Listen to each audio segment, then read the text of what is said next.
오늘은 창세기 48장에서 50장까지 읽겠습니다. 이런 대화가 있고 나서 얼마 후에 요셉은 주인님의 아버지께서 편찮으십니다 라는 소식을 들었습니다.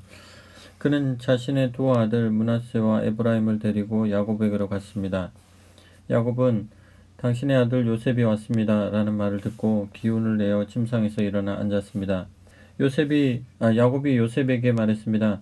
강하신 하나님께서 가나안 땅 루스에서 내게 나타나 복을 주시며 말씀하시기를 내가 너로 번성하여 그 수가 많아지게 하고 너에게서 여러 민족이 나오게 하고 이 땅을 내 뒤에 오는 자손에게 영원한 유산으로 넘겨주겠다고 하셨다. 내가 너와 만나기 전에 이곳 이집트에서 태어난 내 두 아들을 내가 양자로 삼아야겠다. 그 아이들은 르우벤과 시므온처럼 내 아들의 지위를 얻게 될 것이다. 이 두 아이 뒤에 태어나는 아이들은 내 자식이 될 것이다. 이 두 아이는 자기 형들의 뒤를 이어 유산을 상속받게 될 것이다.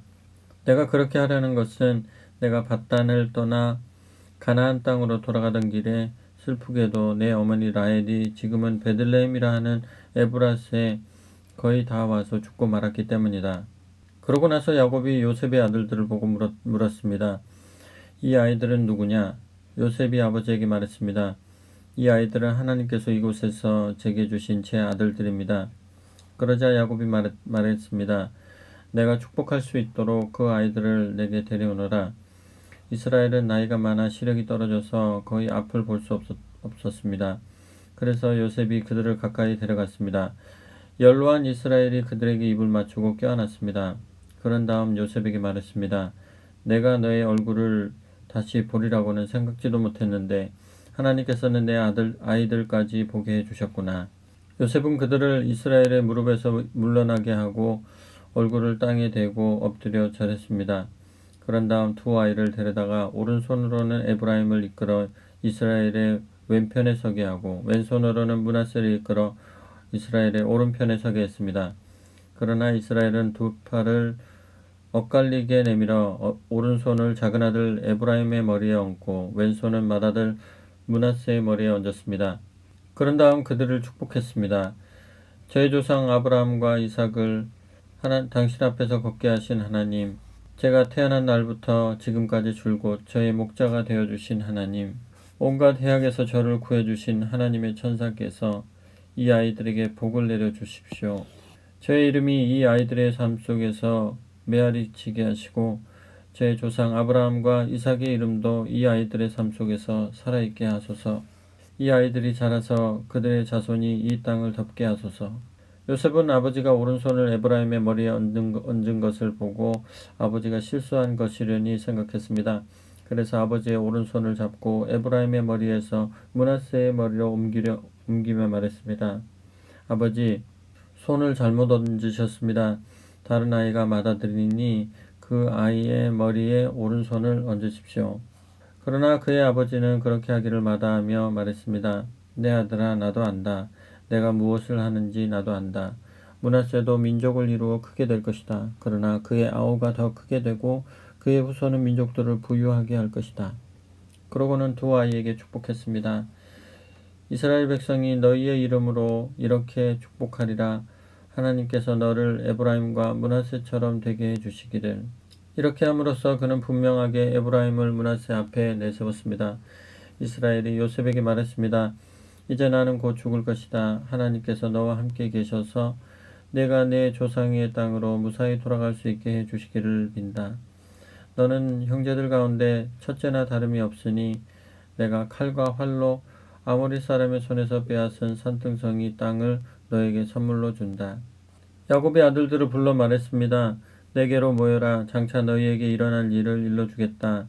야곱의 아들들아, 다 함께 와서 들어라. 너희 아버지 이스라엘의 말을 들어라. 르우벤, 너는 내 맏아들, 나의 힘, 내 사내다움의 첫 번째 증거. 너는 영에도 절정이고 힘도 절정이다만 엎질러진 물과 같아서 더 이상 정상에 있지 못할 것이다. 내가 아버지의 침상에 올라가 아버지의 잠자리를 더럽혔기 때문이다. 시므온과 레위는 한 통속, 걸핏하면 합세하여 싸움을 건다. 나는 그들이 꾸미는 복수극에 끼지 않고 그들이 모의하는 격한 싸움에 끼어들지 않을 것이다. 그들은 홧김에 사람들을 죽이고 내키는 대로 소들을 베어버린다. 곱비 풀린 그들의 노여움, 무분별한 그들의 분노에 화가 임할 것이다. 나는 그들을 쓰레기와 함께 내던지고 갈기갈기 찢겨진 색종이 조각처럼 이스라엘 전역에 흩뿌릴 것이다. 너 유다야, 내 형제들이 너를 찬양할 것이다. 내 손가락이 내 원수들의 목을 누르고 내 형제들이 내게 경의를 표할 것이다. 유다, 너는 젊은 사자다. 내 아들아, 너는 짐승을 잡아먹고 힘차게 보금자리로 돌아올 것이다. 백수의 왕 사자처럼 웅크린 그를 보라. 누가 감히 끼어들어 그를 방해하랴. 왕권이 유다에게서 떠나지 않을 것이다. 최후의 통치자가 오고 민족들이 그에게 복종할 때까지 유다는 지휘봉을 놓지 않을 것이다. 그는 자기 나귀를 포도나무에 단단히 메고 순종 나귀 새끼를 튼튼한 가지에 맬 것이다. 그는 자기 옷을 포도주에 빨고 자기 겉옷을 붉은 포도주에 빨 것이다. 그의 두 눈은 포도주보다 검고 그의 이는 우유보다 힐 것이다. 스불론은 바닷가에 자리 잡고 살며 배들의 안전한 항구가 되고 영토는 시돈과 맞닿은 곳까지 이를 것이다. 이사갈은 가축우리 사이에 웅크린 튼튼한 낙이다. 그는 그곳이 얼마나 아름다운 곳인지 그 땅이 얼마나 좋은 곳인지를 알고서 자신의 자유를 포기하고 종처럼 일하게 되었다. 다는 자기 백성을 위해 정의의 문제를 다룰 것이다. 그는 이스라엘 지파 사이에서 자기 몫을 톡톡히 할 것이다. 다는 풀밭 속의 작은 뱀, 길가에 숨은 치명적인 뱀이다. 말의 발 뒤꿈치를 물어 그 위에 탄 거대한 사람을 떨어뜨린다. 하나님, 제가 주의 구원을 바라고 기다립니다. 갓은 악당들의 공격을 받겠지만 그들을 직접 쓰러뜨릴 것이다. 아셀은 양식이 풍부한 사람으로 알려져 왕들에게 달콤하고 감미로운 것들을 올릴 것이다. 납달리는 자유롭게 뛰노는 사슴이니 사랑스러운 새끼 사슴들을 낳는다. 요셉은 야생나귀, 샘 곁의 야생나귀, 언덕 위에 씩씩한 나귀다. 사수들이 아기를 품고 화살촉에 증오를 묻혀 쏘았지만 요셉은 빗발치는 화살 속에서도 흔들림 없이 활을 굳게 쥐고 팔을 유연하게 놀렸으니 이는 야곱의 전사이시며 이스라엘 목자여 바위이신 분께서 뒤에서 보호해 주셨기 때문이다. 내 아버지 하나님 그분께서 너를 도와주시기를, 강하신 하나님 그분께서 내게 복을 주시고 하늘에서 내리는 복과 땅에서 솟구치는 복, 젖을 먹이는 복과 잉태하는 복을 주시기를, 내 아버지의 복이 예로부터 이어져 온 산들의 복보다 크고 영원한 언덕들의 복보다 풍성하기를, 그 복이 요셉의 머리에 형제들 가운데서 거룩하게 구별된 사람의 이마에 머물기를. 베냐민은 굶주린 늑대다. 아침에는 자신이 잡은 짐승을 개걸스럽게 먹고 저녁에는 남은 것을 나눈다. 이들은 모두 이스라엘의 12지파입니다. 이것은 그들의 아버지가 아들들에게 축복하며 한 말, 특별히 아들 한 사람 한 사람에게 해준 고별 축복 기도입니다. 야곱이 아들들에게 지시했습니다. 이제 나는 조상 곁으로 간다. 나를 햇사람 에브론의 밭에 있는 동굴에 내 조상과 함께 묻어다오. 그 동굴은 가나안 땅 마므레 앞 막벨라 밭에 있다. 그 밭은 아브라함이 묘지로 쓰려고 햇사람 에브론에게서 두신 것이다. 아브라함과 그분의 아내 사라가 그곳에 묻혀 있고 이삭과 그분의 아내 리브가도 그곳에 묻혀 있다. 나도 레아를 그곳에 묻었다. 그 밭과 동굴은 햇사람에게서 산 것이다. 야곱은 아들들에게 지시하고 나서 발을 침상 위로 올려 마지막 숨을 거두고 조상 곁으로 돌아갔습니다. 요셉이 아버지를 끌어안고 슬피 울며 그에게 입맞추었습니다. 요셉이 장의사들을 시켜 자기 아버지의 시신에 향재료를 넣게 했습니다. 장의사들이 이스라엘의 시신에 향재료를 넣는데 꼬박 40일이 걸렸습니다. 이집트 사람들은 70일 동안 그의 죽음을 애도했습니다. 애도 기간이 끝나자 요셉이 바로의 궁에 청원을 올렸습니다. 여러분이 진심으로 저를 생각하는 마음이 있거든 바로께 제 말씀을 전해 주십시오. 제 아버지께서 제게 맹세하게 하시면서 나는 곧 죽는다. 내가 죽으면 내가 가나안 땅에 마련해 놓은 묘지에 나를 묻어다오 하고 말씀하셨습니다. 부디 제가 올라가서 아버지의 장례를 치르게 해주십시오. 장례를 마치고 제가 돌아오겠습니다. 바로가 말했습니다. 그렇게 하시오. 그대의 아버지가 그대에게 맹세하게 한 대로 가서 고인의 장례를 치르시오. 요셉은 아버지의 장례를 치르러 갔습니다. 바로의 궁에서 일하는 모든 고위 관료들과 이집트의 모든 고위 인사들 그리고 요셉의 가족들 곧 그의 형제들과 아버지 집안 사람들이 요셉과 함께 올라갔습니다. 아이들과 양떼와 소떼는 고센에 남겨두었습니다. 전차와 기병들이 그들과 함께 갔습니다. 그것은 거대한 장례 행렬이었습니다. 그들은 요단강 건너편 아닷 타작마당에 이르러 크게 애통하며 애도의 기간을 보냈습니다. 요셉은 자기 아버지를 위해 7일 동안 장례 예식을 치렀습니다. 가나안 사람들은 아닷 타작마당에서 슬피 우는 모습을 보고 이렇게 말했습니다.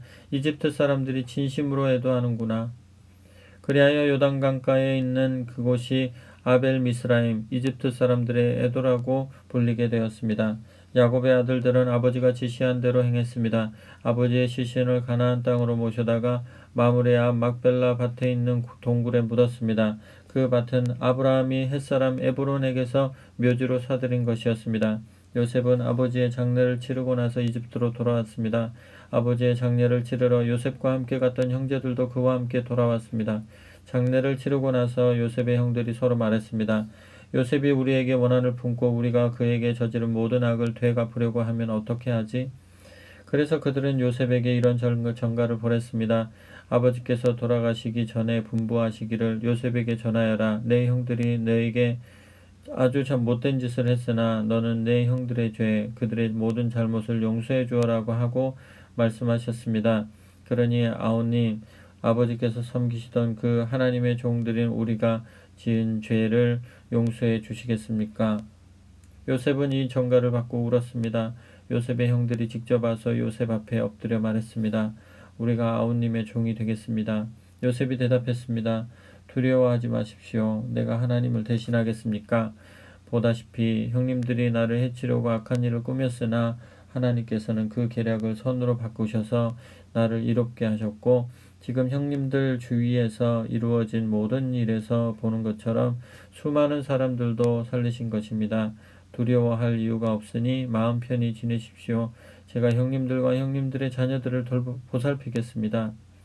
그는 진심 어린 말로 그들을 안심시켰습니다.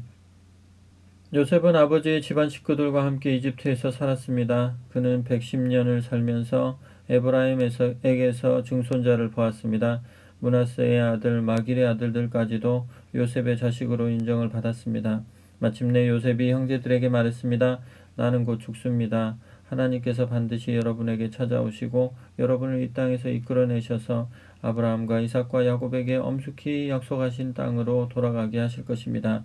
요셉은 이스라엘의 아들들에게 맹세하게 하면서 말했습니다. 하나님께서 찾아오셔서 여러분이 이곳을 떠나게 될 때에 내 유고를 가지고 가십시오. 요셉은 110살에 죽었습니다. 그들이 그의 시신을 향재료로 채우고 이집트에서 입관했습니다.